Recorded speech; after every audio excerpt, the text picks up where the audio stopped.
नमस्कार, बहुत स्वागत है आप सभी का। मैं हूं आपके साथ नैना यादव और लेकर हाजिर हूं हमारा खास शो आक्रमण, जहां पर जंग की हर चिंगारी को हम आग बनने से पहले पकड़ते हैं। और दुनिया इस वक्त किस रूप में जंग की भट्टी में तप रही है, हर दिशा से कैसे बारूद की गंध आ रही है, हर मोर्चा किस रूप में धधक रहा है और इन्हीं आग की लपटों में कई देश झुलस रहे हैं। हम आपको दिखाते हैं जंग के उस नक्शे की 3 तस्वीरें जिसने दुनिया की नींद उड़ा कर रख दी है। जी हाँ, जो आपको मैं 3 तस्वीरें दिखा रही हूँ। पहली तस्वीरें जो आपको नजर आ रही हैं वो इधर, जहां पर ट्रंप की धमकियों के बाद में पुतिन का पारा पूरी तरह से हाई हो चुका है। यूक्रेन पर रूस के मिसाइल बरस रहे हैं, बिजली घर तबाह हो रखे हैं, शहर अंधेरे में है, मौतें सड़कों पर बिखरी हैं।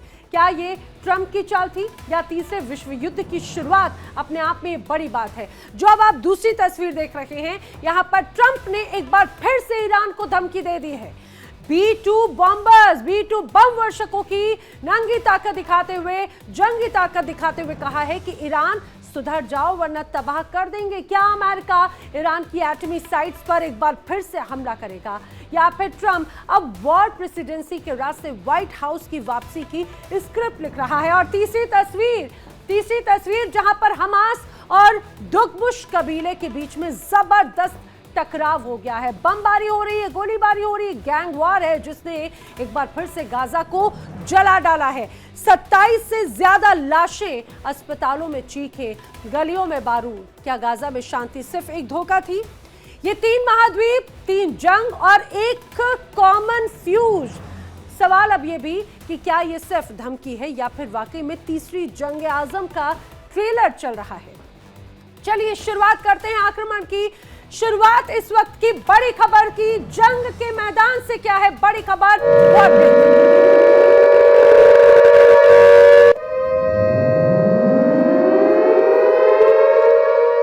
तो जंग से जुड़ी हुई इस वक्त की बहुत बड़ी खबर, रूस यूक्रेन जवानों में आमने सामने की जंग हुई है। जी हां, खार्किव डोनेस्क में भयंकर जंग जारी है। डोनेस्क के एक इलाके में तो रूसी सेना ने एक तरह से कब्जा कर लिया है।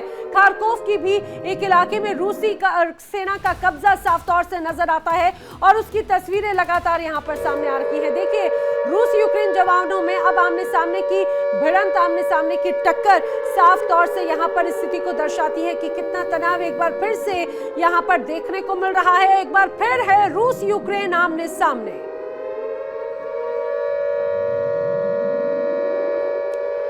और आइए अब आपको बताते हैं कि रूस यूक्रेन में जारी जंग में आखिर कहां पर भयंकर युद्ध चल रहा है, क्या स्थिति है, क्या हालात है, आइए जल्दी से जान लीजिए। सबसे पहले अगर मैं बात करूं रूस यूक्रेन जंग का अपडेट अभी क्या है, तो कई अलग अलग मोर्चों पर जंग जारी है। लुहांस्क में क्या स्थिति है? लुहांस्क में अभी भी तनाव है, जंग अभी भी जारी है। डोनेस्क में क्या हाल है, आइए मैं आपको बता देती हूँ। लुहांस्क की जैसे ही डोनेस्क में भी जंग ने और भी ज्यादा रफ्तार पकड़ ली है, यहाँ पर भी जंग अभी भी जारी है। खेरासोन का हाल बताते हैं। खेरासोन का जो ज्यादातर हिस्सा है वहां पर रूस अपना कब्जा कर चुका है, यहां पर अपने झंडे गाड़ चुका है। खार्किव का इलाका, यूक्रेन यहां पर लगातार जवाबी कार्रवाई कर रहा है।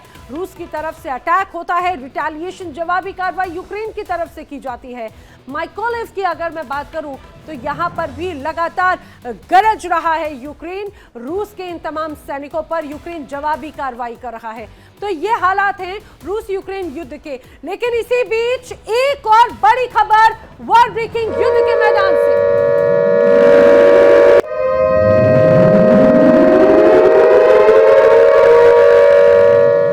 युद्ध के बीच ज़ेलेंस्की का अमेरिका दौरा कई मायनों में बहुत महत्वपूर्ण है। जी हां, डोनाल्ड ट्रंप और ज़ेलेंस्की के बीच में व्हाइट हाउस में बैठक जो है उसकी खबर है। आगे की रणनीति पर ट्रंप के साथ में चर्चा करेंगे।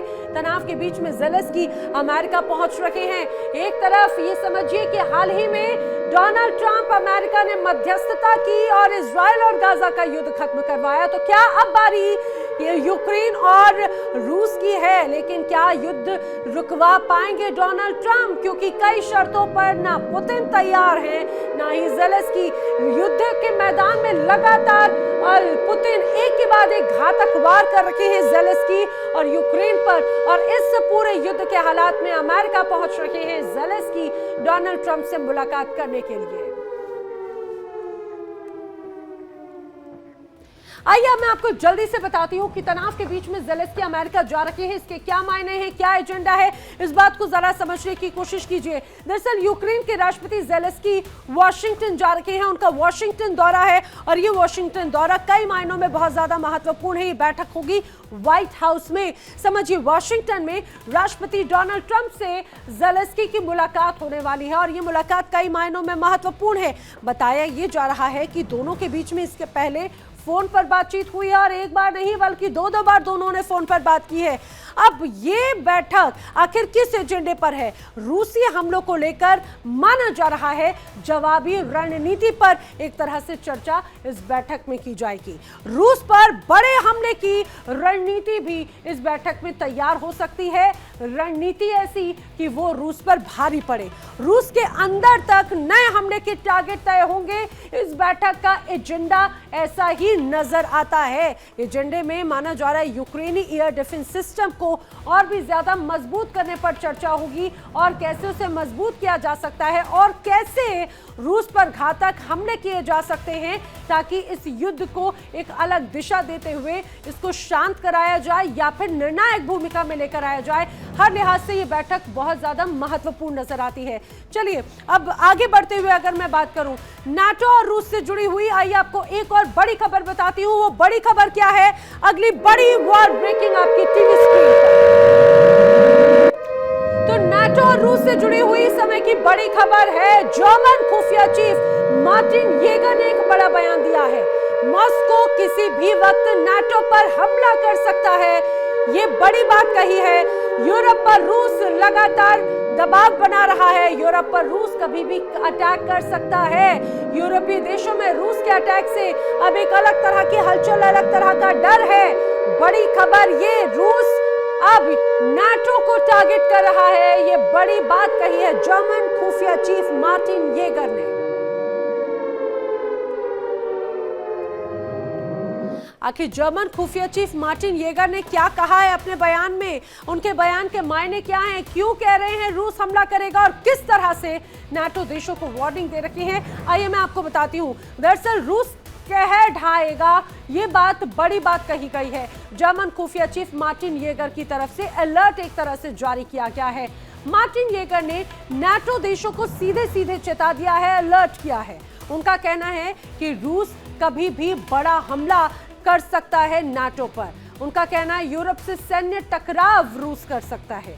मॉस्को पहले से ही नाटो को लगातार युद्ध का हिस्सा मानता रहा है और अब यह आमने सामने की लड़ाई बनती नजर आती है। पहले रूस साइबर अटैक से यूरोप को अस्थिर करेगा और यूरोप में कभी भी खुले संघर्ष की शुरुआत हो सकती है, ये भी बात इस दौरान कही गई है। और साथ ही अचानक हमले की संभावना से इनकार नहीं किया जा सकता और उन्होंने अलर्ट जारी किया है सभी नाटो कंट्रीज को कि अलर्ट रहो रूस के खुफिया प्लान और ये कहा जाए जानलेवा रणनीतियों के साथ में। तो ये बड़ी बात जरूर इस दौरान कही गई है, लेकिन इस बीच एक और बड़ी खबर युद्ध के मैदान से वॉर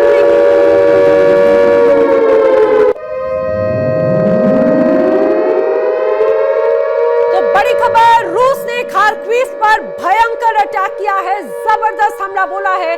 शहर में भीषण आग लग गई है। हालात ऐसे, कई बिजली सब स्टेशंस को टारगेट बनाया गया। हमलों के बाद में शहर में बिजली सप्लाई पूरी तरह से चौपट हो गई है।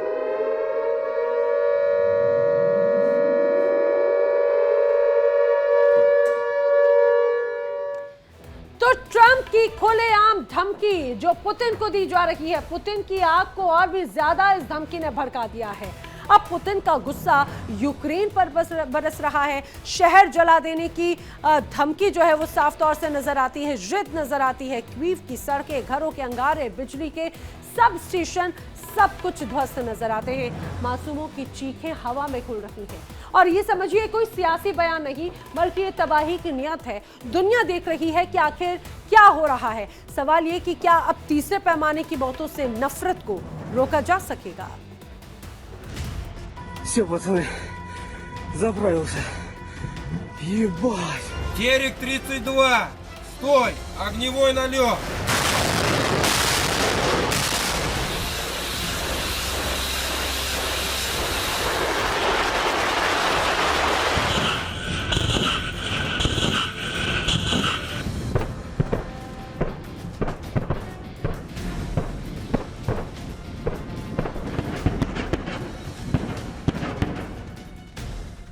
तबाही के मंजर, आग की बारिश है और युद्ध की ये आग अब और भड़क चुकी है।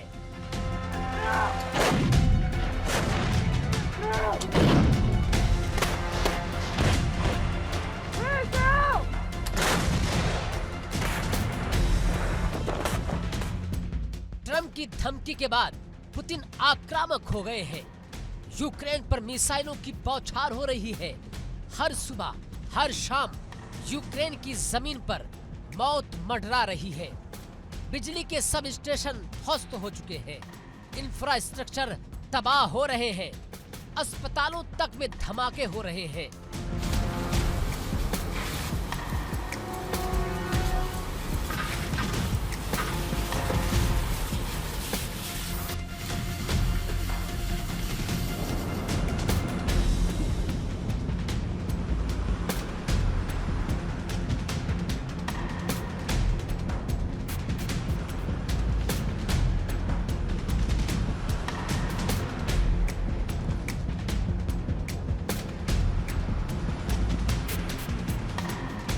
लेकिन ये कहानी सिर्फ यूक्रेन की नहीं है।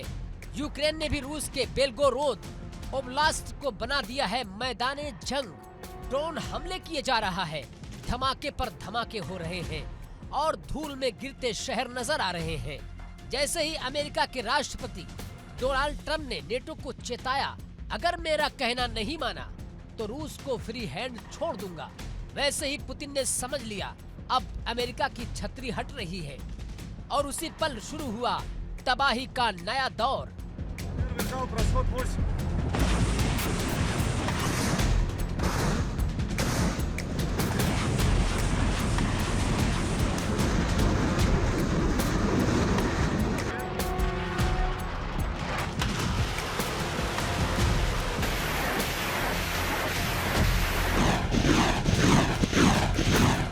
पुतिन ने कोई मौका नहीं छोड़ा। यूक्रेन की रग रग को निशाना बनाया। राजधानी कीव से लेकर खार्किव और ओडिशा तक हर तरफ धमाके ही धमाके नजर आए। हर तरफ दर्द, लेकिन यूक्रेन ने भी खामोश रहना गुनाह समझा। बेल्गोरोद ओब्लास्ट में ऐसे ऐसे ड्रोन अटैक किए हैं कि रूस भी हिल गया। गोलाबारी की आवाज अब मॉस्को तक पहुंच रही है।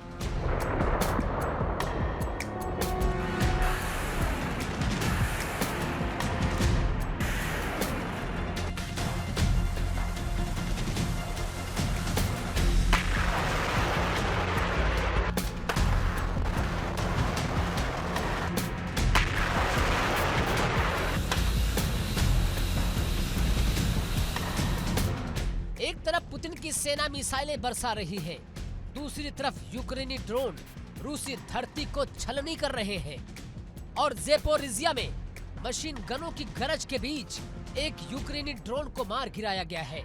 इस जंग का दायरा अब बढ़ रहा है। नेटो अब हाइब्रिड वार के लिए हाई अलर्ट पर है और एस्टोनिया ने रूस से सटी अपनी सड़कें फिलहाल सील कर दी हैं।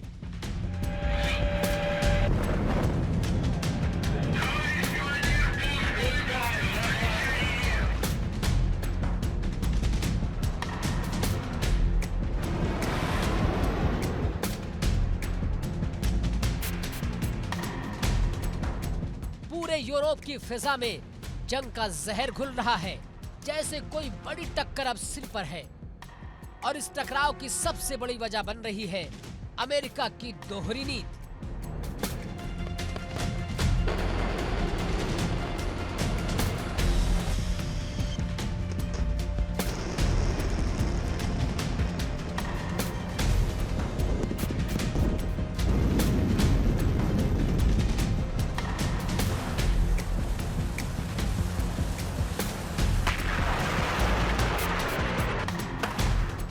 सवाल अब यह है कि क्या ये जंग अब थमेगी या आने वाला है एक और बड़ा विस्फोट? क्या ट्रंप की धमकी से और नाराज हो गए हैं पुतिन, या ज़ेलेंस्की अब अंतिम प्रहार की तैयारी में है?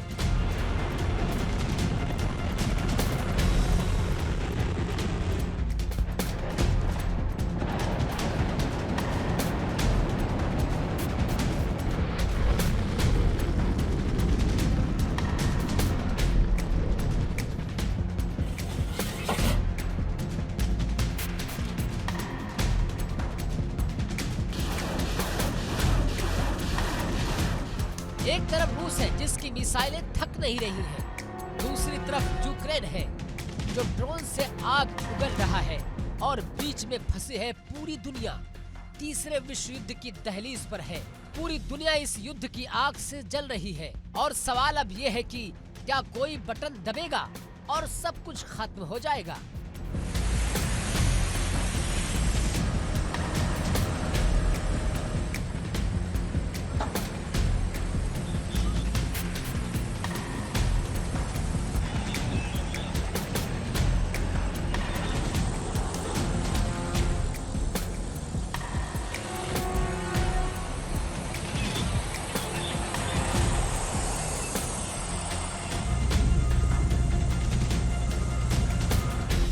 धरती का सबसे बड़ा युद्ध अब एक ऐसे मोड़ पर खड़ा है जहां से या तो अमन निकलेगा या तबाही का महासमर होगा। रूस और यूक्रेन की जंग अब एक ऐसे बिंदु पर पहुंच चुकी है जहां से वापसी नामुमकिन लगती है। लेकिन अब इस जंग को रोकने की कोशिश हो रही है कि एक ऐसे नेता से जिनकी पहचान है एक पावर ब्रोकर की। डोनाल्ड ट्रंप ने अब तुर्की के राष्ट्रपति तैयब एर्दोगान से अपील की है कि इस जंग को रोकने की कोशिश करो। ट्रंप को मालूम है कि अगर दुनिया तीसरे विश्व युद्ध की तरफ बढ़ी तो तबाही की कोई सीमा नहीं होगी।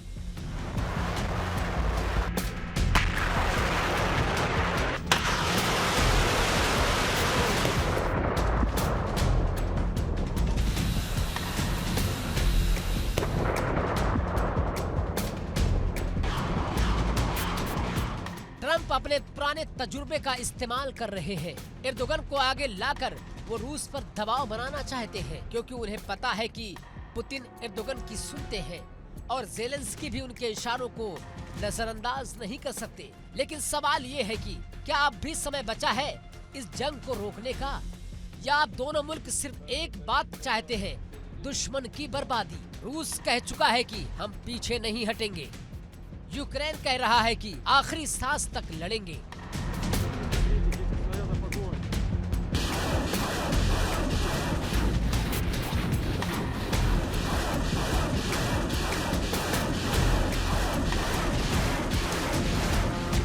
तो ऐसे में एर्दोगन की मध्यस्थता क्या आग को बुझा पाएगी या फिर ये एक सिर्फ राजनीतिक ड्रामा है? दुनिया की नजर अब सिर्फ एक चेहरे पर है, वो है व्लादिमीर पुतिन।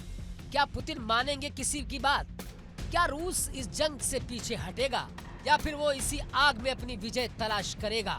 जंग रुक भी सकती है अगर पुतिन चाहे, लेकिन अगर ये आग और भड़की तो ये लड़ाई सिर्फ यूक्रेन की नहीं होगी, ये जंग पूरी दुनिया को अपने साथ खींच ले जाएगी और तब कोई भी सुरक्षित नहीं रहेगा।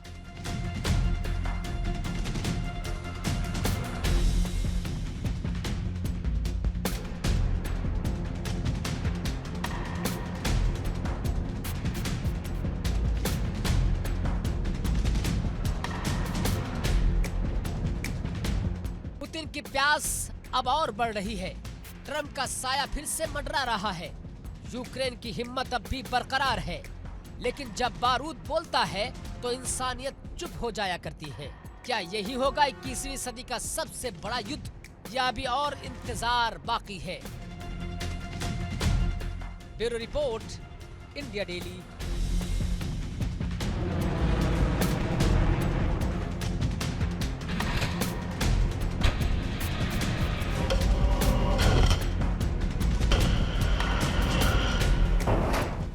तो आखिर अब ये युद्ध का पैमाना किस रूप में आगे जाएगा ये कुछ नहीं कहा जा सकता, लेकिन कुल मिलाकर ये जरूर कहा जा सकता है कि अब एक बार फिर से युद्ध का एक नया मोर्चा नजर आता है और एक बड़ी धमकी जो डोनाल्ड ट्रंप की तरफ से दी गई है वो अपने आप में बहुत महत्वपूर्ण पुतिन के लिए। चलिए अब आगे बढ़ते हैं, बात करते हैं आक्रमण में अगली बड़ी खबर की। अगली बड़ी खबर वॉर ब्रेकिंग युद्ध के मैदान से क्या है, आइए मैं आपको बताती हूँ। बड़ी खबर यूक्रेन के यूरोपीय संघ ने दरअसल टिप्पणी की, यूरोपीय संघ ने 7200 करोड़ रुपए की मदद की बात कही है, वित्तीय मदद की है यूक्रेन की, और अपने आप में ये बहुत महत्वपूर्ण हो जाता है। सर्दियों में जंग लड़ने के लिए ये वित्तीय सहायता है। सर्दियों को लेकर रूस यूक्रेन की तैयारी में अब और भी ज्यादा तेजी नजर आती है। देखिए, एक तरफ ये यूरोपीय संघ की ईयू की एक तरह से बड़ी मदद यूक्रेन को और भी ज्यादा सहायता दी जाएगी। सहायता देने के दो कारण, क्योंकि जिस तरह से एनर्जी प्लांट्स, बिजली घरों पर रूस ने सीधे सीधे टारगेट किया था यूक्रेन के, अब उसकी वजह से पूरे का पूरा बिजली सप्लाई जो है वो बाधित है। ठंड में यूक्रेन अपने आप में कपकपाएगा, ये पूरी प्लानिंग रूस की थी। लेकिन ऐसे ही अब यूरोपीय यूनियन ने और भी ज्यादा मजबूती देने की बात तय की है। 7200 करोड़ रुपए मदद के तौर पे यूक्रेन को दिए जाएंगे। सर्दियों में जंग लड़ने में यह निर्णायक और बहुत अहम होगा। तो जंग के बीच यूक्रेन को यूरोपीय संघ ने बड़ी मदद की है, और बड़ी मदद की बात जिस तरह से की गई है वो मैं आपको बताती हूँ। दरअसल यूरोपीय संघ की तरफ से ये स्पष्ट किया गया है कि यूक्रेन को कुल मिलाकर 7200 करोड़ रुपए एक तरह से दिए जाएंगे मदद के तौर पर। वही इतना ही नहीं, बल्कि अगर आप इसको समझे, हथियारों के लिए 500 करोड़ रुपए की बात कही गई है। ड्रोन जो इस पूरे युद्ध में निर्णायक है, उसमें 1800 करोड़ रुपए की बात कही गई है। इसके अलावा जनरेटर बैकअप के लिए 900 करोड़ रुपए की बात कही गई है। तो ज़ेलेंस्की का प्लान, अब आप जरा समझ लीजिए कि ज़ेलेंस्की का प्लान अब क्या है। ईयू की मदद के बाद में भारी बर्फबारी में यूक्रेनी सेना बड़े हमले कर सकेगी, उनके पास में मजबूत बैकअप होगा। अटैक ड्रोन का इस्तेमाल और भी ज्यादा बढ़ाया जाएगा। इतना ही नहीं, बल्कि रूसी रिफाइनरी पर भी और भी ज्यादा बड़े हमले होंगे, ये भी इससे जरूर स्पष्ट हो जाता है। यानी कि इस बार का जो पूरा ये जो जंग का एक अलग हिस्सा होगा, वो एक अलग तस्वीर जरूर पेश करेगा। और इसी बीच युद्ध के मैदान से एक और बड़ी खबर मैं आपको बताती हूं।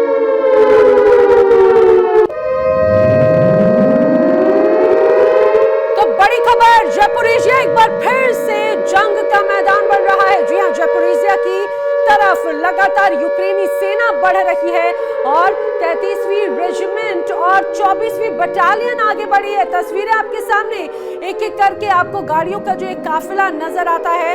दरअसल ये गाड़ियों का काफिला यूक्रेनी सेना का है। ज़ैपोरिज़िया की तरफ लगातार यूक्रेन की सेना आगे बढ़ रही है।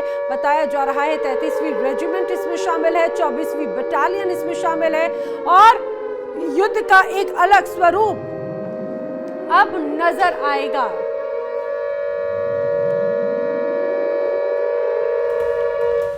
अब ये भी जल्दी से जान लीजिए कि ज़ैपोरिज़िया में आखिर क्या हो रहा है। आपको बताते हैं, महाजंग क्या शुरू हो चुकी है ज़ैपोरिज़िया में। जी हां, दरअसल अब देखिए, रूस नियंत्रित मेलिटोपोल और क्रीमिया को एक तरह से ज़ैपोरिज़िया जोड़ता है, इसीलिए ज़ैपोरिज़िया की और भी ज्यादा भूमिका बहुत अहम हो जाती है। और इतना ही नहीं, यूरोप का सबसे बड़ा परमाणु संयंत्र भी कई बार इस दौरान यहाँ पर हमले हुए हैं और यहाँ से टारगेट हुए हैं। इसको इस रूप में समझिए कि निप्रो नदी के पार रूस यूक्रेन के बीच की एक तरह से मुख्य फ्रंट लाइन ज़ैपोरिज़िया में ही है, और इसीलिए यह बहुत महत्वपूर्ण हिस्सा एक तरह से जंग के लिहाज से नजर आता है। नियंत्रण दिखाता है कि कौन पक्ष दक्षिण यूक्रेन में बढ़ रहा है और किस रूप में यहाँ पर एक स्थिति को मजबूत कर रहा है।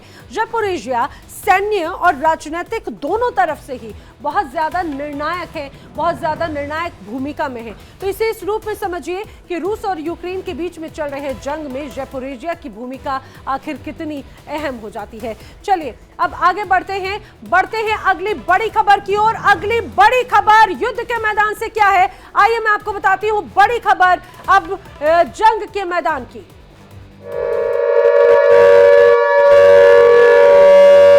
तो बड़ी खबर, ज़ेलेंस्की को टॉमहॉक देने पर अमेरिका बहुत गंभीर नजर आता है। अमेरिकी राष्ट्रपति डोनाल्ड ट्रंप का बयान इसको और बहुत महत्वपूर्ण बनाता है, और अमेरिकी राष्ट्रपति डोनाल्ड ट्रंप की तरफ से कहा गया है टॉमहॉक क्रूज मिसाइल देने पर विचार लगातार जारी है, और उन्होंने कहा है कि यूक्रेन को टॉमहॉक मिसाइल मैं भेज सकता हूं।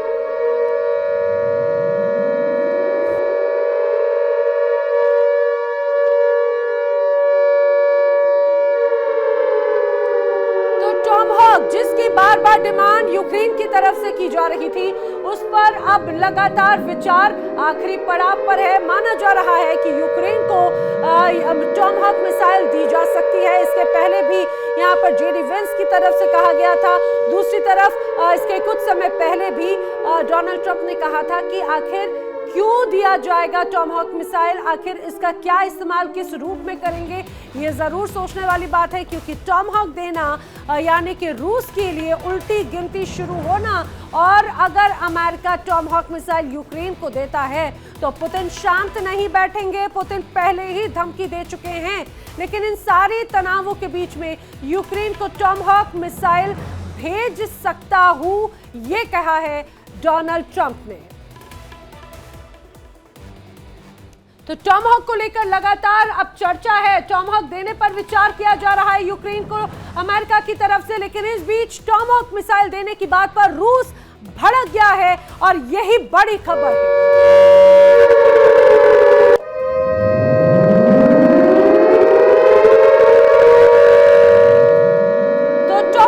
देने की बात पर रूस भड़क चुका है। क्रेमलिन प्रवक्ता पेस्कोव ने सीधे सीधे यूएस को बड़ी धमकी दे दी है।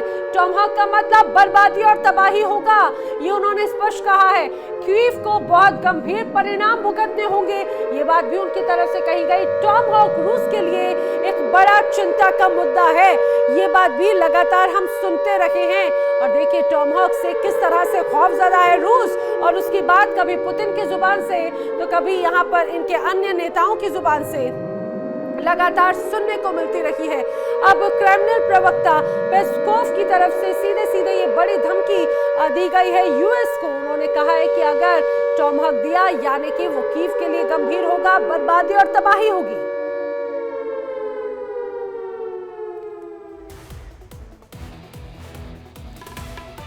और चलिए अब बात करते हैं ईरान और अमेरिका में बढ़ते तनाव की। एक तरफ ट्रंप दुनिया में शांति के मसीहा बनने का ढोंग कर रखे हैं, और दूसरी तरफ क्या है, दूसरी तरफ है ईरान जिस पर बम बरसाने की वो धमकी देते हैं। सवाल ये कि क्या यही है ट्रंप की एक तरह से कूटनीति, मुस्कुराकर मिसाइल छोड़ना। उन्होंने कहा कि B-2 बॉम्बर्स तैयार हैं, मतलब मेज पर शांति है और जेब में तबाही है। क्या अब अमेरिका फिर से मध्य पूर्व को आग में झोंकने की तैयारी में है? एक तरफ ट्रंप शांति का राग अलाप रहे हैं और दूसरी तरफ ईरान पर बम बरसाने की धमकी दे रहे हैं। एक तरफ दोस्ती की बात हो रही है तो दूसरी तरफ 30,000 पाउंड के बंकर बस्टर बम की गूंज है। एक तरफ डोनाल्ड ट्रंप शांति के झंडे बुलंद कर रहे हैं और दावे कर रहे हैं कि उन्होंने 7-8 युद्ध रोक दिए। दूसरी तरफ वही शख्स खुलेआम उस मुल्क को धमकी दे रहा है जिस पर कुछ ही महीनों पहले उसके विमान बम बरसा चुके हैं। ये मुल्क है शिया दुनिया का अहम खिलाड़ी ईरान।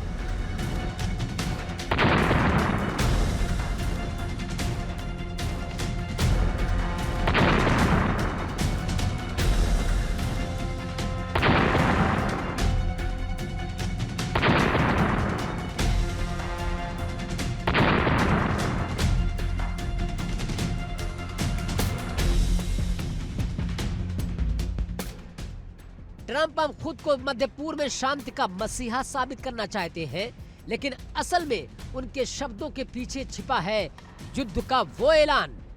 मिडिल ईस्ट की फिजाओं में बारूद तैर रहा है और ट्रंप उस आग में तेल डाल रहे हैं।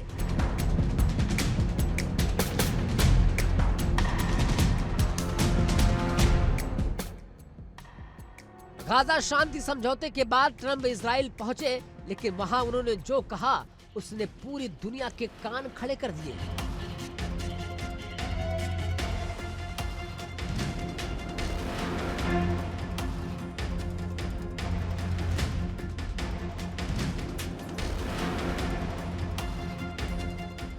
गाजा शांति समझौते के बाद ट्रंप इजराइल पहुंचे। उन्होंने इजरायली संसद को संबोधित करते हुए कहा कि अमेरिका B-2 बम वर्षकों का नया स्टॉक कर रहा है और बताया कि जून 2025 में इजराइल ईरान संघर्ष के दौरान अमेरिका ने ईरान पर हवाई दखल दिया था। ट्रंप ने यह भी कहा कि हमने अभी 28 नए B-2 बम वर्षकों का ऑर्डर दे दिया है। याद कीजिए वो तारीख 13 जून 2025 की, जब इजराइल ने हमला बोला और उसके बाद अमेरिका ने फोर्डो, नतांज और इस्फहान जैसे एटमी साइट्स को निशाना बनाकर बंकर बस्टर बमों की जोरदार बरसात की थी।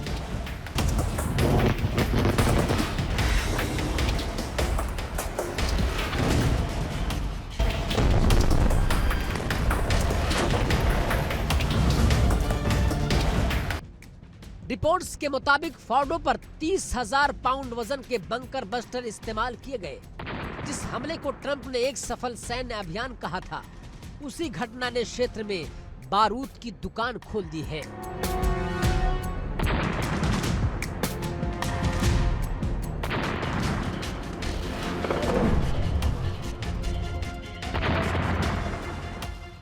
ट्रंप ने भाषण में कहा कि ईरान के लिए दोस्ती और सहयोग के दरवाजे खुले हैं, मगर शर्त है कि तेहरान अपनी आक्रामक नीतियां छोड़ दे। सुनने में ये कूटनीति की जुबान लगती है, मगर शब्दों के पीछे बिखरी हुई है धमकी की तलवार। दोस्ती की पेशकश के साथ बमों की खरीदारी का ऐलान ऐसे दिखा रहे हैं ये वही नीति है पंजा और दस्तरखान, बंदूक और दूतावास, एक हाथ पे गुलाब दूसरे हाथ में गोला। ये ट्विन टैक्टिक नीति है, पहले ताकत दिखाओ फिर शर्त रखो, और यही पॉलिसी अब मिडिल ईस्ट को और अस्थिर कर रही है।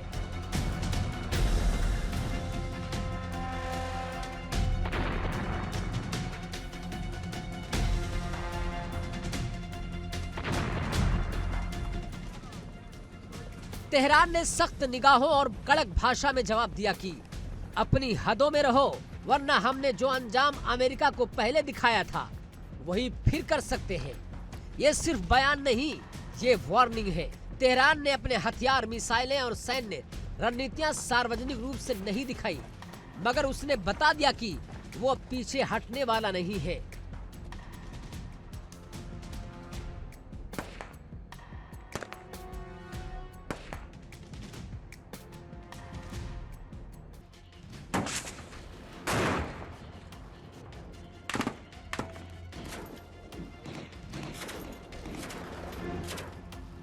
ईरान की शक्ति सिर्फ मिसाइलों और आंतरिक सैन्य ढांचों में नहीं है, उसकी नीतियों में कूटनीति, क्षेत्रीय संबद्धताएं और प्रॉक्सी नेटवर्क भी शामिल हैं। अगर अमेरिका और इजराइल मिलकर फिर से हमला करेंगे तो तेहरान के पास भी जवाब देने के कई रास्ते हैं, न कि सिर्फ पारंपरिक मोर्चे पर, बल्कि साइबर, शिपिंग रूट्स पर दखल और प्रॉक्सी वॉरफेयर के जरिए।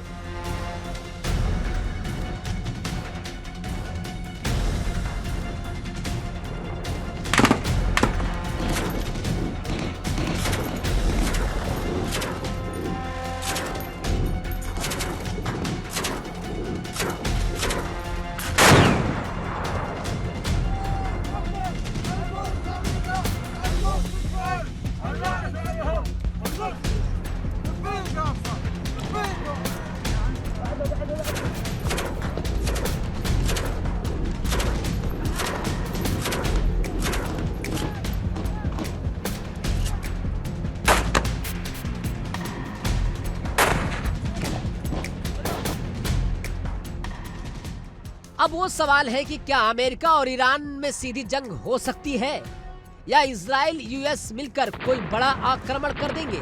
ये सिर्फ सैन्य योजना नहीं, ये राजनीति, चुनाव, रणनीति और क्षेत्रीय संतुलन का एक जटिल जाल है।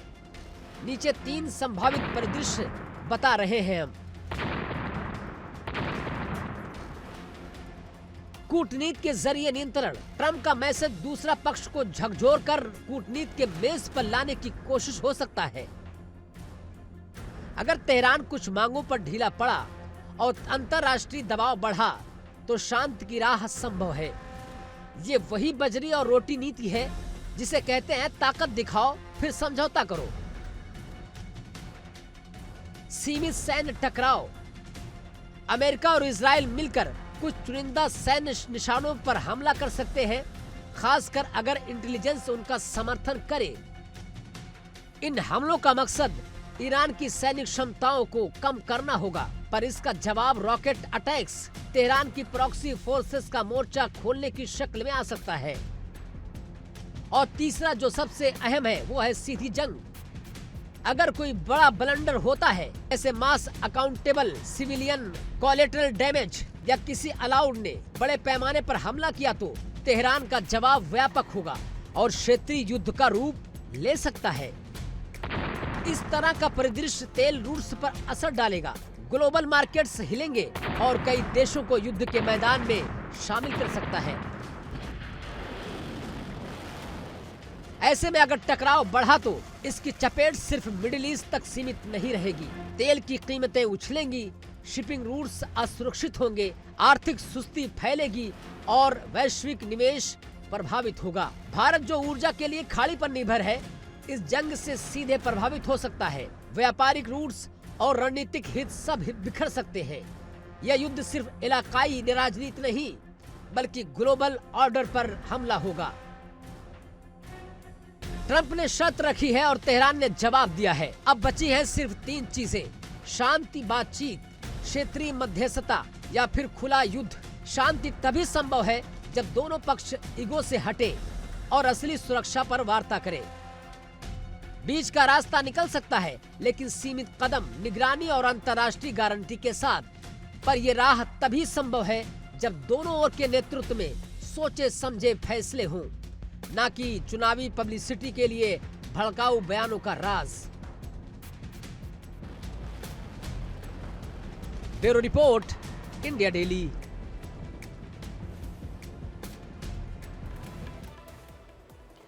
और अब बात गाजा की, जो कई सालों से दर्द से करह रहा है। गाजा में ऊपर से बम बरसने बंद हो गए, लेकिन अब अंदर से बारूद फट रहे हैं।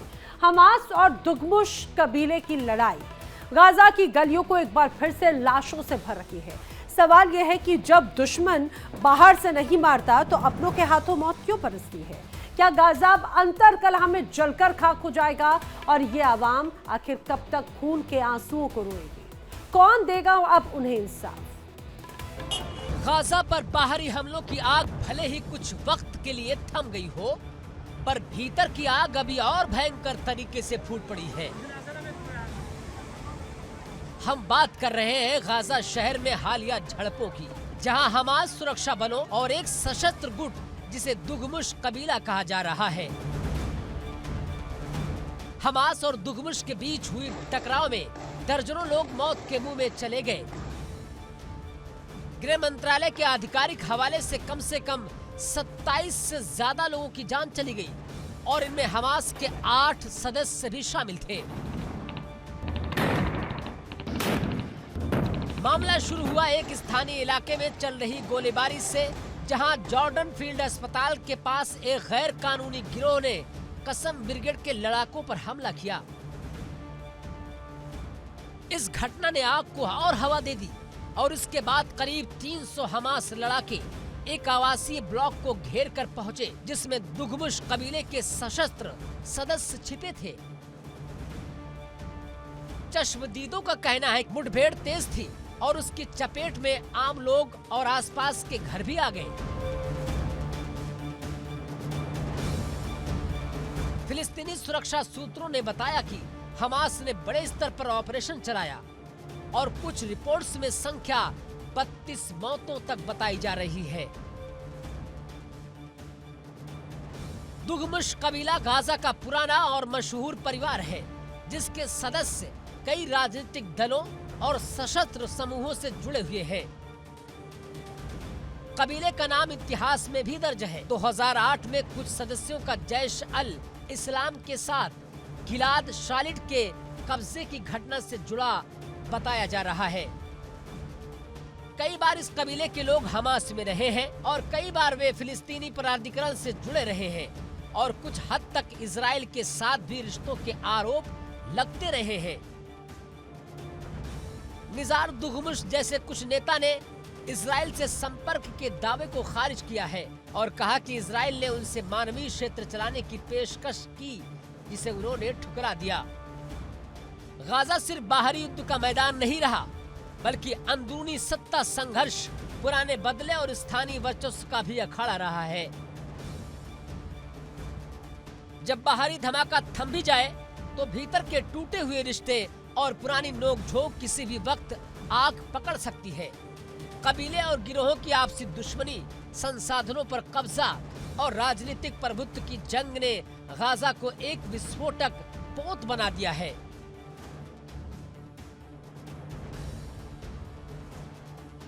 हमास जो नियंत्रण और कड़े सैन्य नियमों का दावा करता है, अक्सर इन समूहों को दबाने और नियंत्रित करने की कोशिश करता है, लेकिन इस दबाव से बगावत और टूट फूट भी जन्म लेती है। यहाँ एक और गंभीर सवाल है कि क्या इजराइल गाजा के भीतर तनाव बढ़ाने के लिए कुछ समूहों का समर्थन कर रहा है?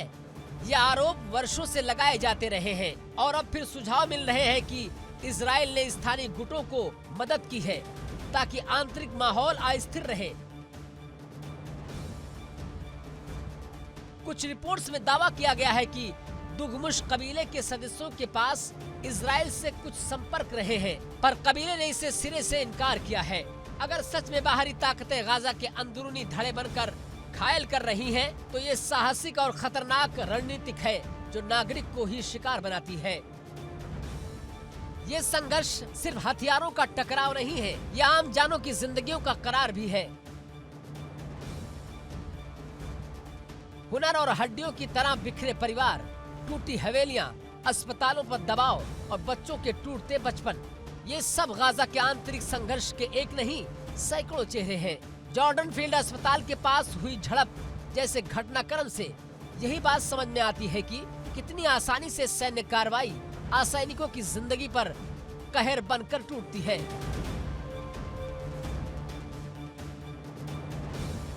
अंदरूनी धड़ों के बीच खुले संघर्ष का सबसे बड़ा असर यह है कि गाजा एक सशक्त और केंद्रीकृत प्रतिरोध बनाम इजराइल की जगह बिखराव की जद में आ सकता है। फ्रेगमेंटेशन का मतलब ये हो सकता है कि अलग अलग मिलिशियाई और कबीले अपने अपने नियम लागू कर दे और केंद्र में किसी की पकड़ कमजोर पड़ जाए। ऐसा होने पर सिर्फ सुरक्षा का वैक्यूम पैदा होगा, बल्कि विदेशी हस्तक्षेप के नए रास्ते खुल सकते हैं और मानवीय आपदा गहरी हो सकती है। मीडिया और अंतर्राष्ट्रीय समुदाय को भी अब समझना होगा कि गाजा की शांति सिर्फ बाहरी संघर्ष रुकने से नहीं आएगी। लोकतांत्रिक एजेंट्स की बात और स्थानीय समुदायों की सुरक्षा गारंटी किए बिना किसी समझौते की जड़ कमजोर रहेगी। संयुक्त राष्ट्र और मानवाधिकार संगठन जो भी कदम उठाएं, उन्हें सिर्फ बिल्ड बैक के वादे पर छोड़ना खामखा जोखिम होगा। पहला कदम है पारदर्शी और निष्पक्ष जांच। जिन घटनाओं से नागरिकों की जान चली गई है, उन्हें सार्वजनिक और तटस्थ आयोग से जांचना होगा। दूसरा कदम है स्थानीय नेताओं और समुदाय को जमीन पर पुनर्स्थापना और सुरक्षा देने का, ताकि गिरोहों का इस्तेमाल सत्ता के लिए न हो पाए। तीसरा कदम होगा क्षेत्रीय मध्यस्थता। मिस्र, कतर और अंतर्राष्ट्रीय समुदायों की मदद से एक ऐसी व्यवस्था जो गाजा के भीतर कानून संरचनाओं को समाहित करे। लेकिन यह आसान नहीं होगा, क्योंकि भरोसा टूट चुका है और आघात गहरा है।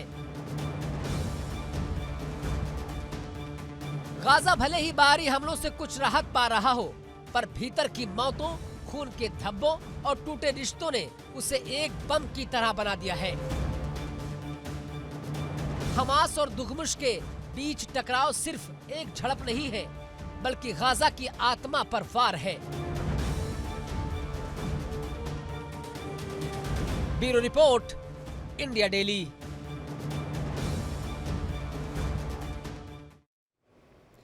तो अब गाजा और हमास के लिए दुगमुश कबीला बहुत चुनौती बन रहा है। आखिर ये कौन सा है दुगमुश कबीला और क्यों है इनमें संघर्ष, आइए आपको बताते हैं।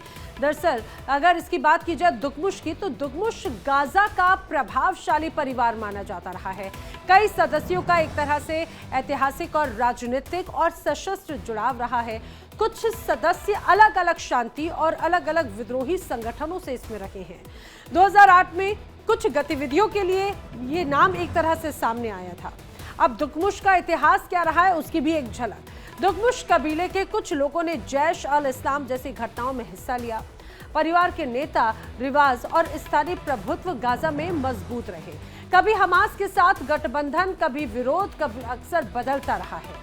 नेता निजार दुगमुश ने कुछ आरोपों को खारिज भी किया। आखिर क्यों हमास से टकराव है, ये भी अब जान लेते हैं। सत्ता और नियंत्रण के टकराव लगातार नजर आए। स्थानीय इलाकों और संसाधनों पर पकड़ बनाने का संघर्ष इनके बीच में रहा है। वहीं हमास का केंद्रीकृत शासन बनाम कबीले की अपनी राहत जरूर नजर आती है। पुराने बदले और स्थानीय राजनीतिक वैमनस्यता लगातार दोनों के बीच में रही। वहीं सुरक्षा की आड़ में पत्थरबाजी और सशस्त्र झड़पें और भी ज्यादा तेज होती चली गईं। अब इजराइल के आरोप और विवाद क्या है वो भी जान लीजिए।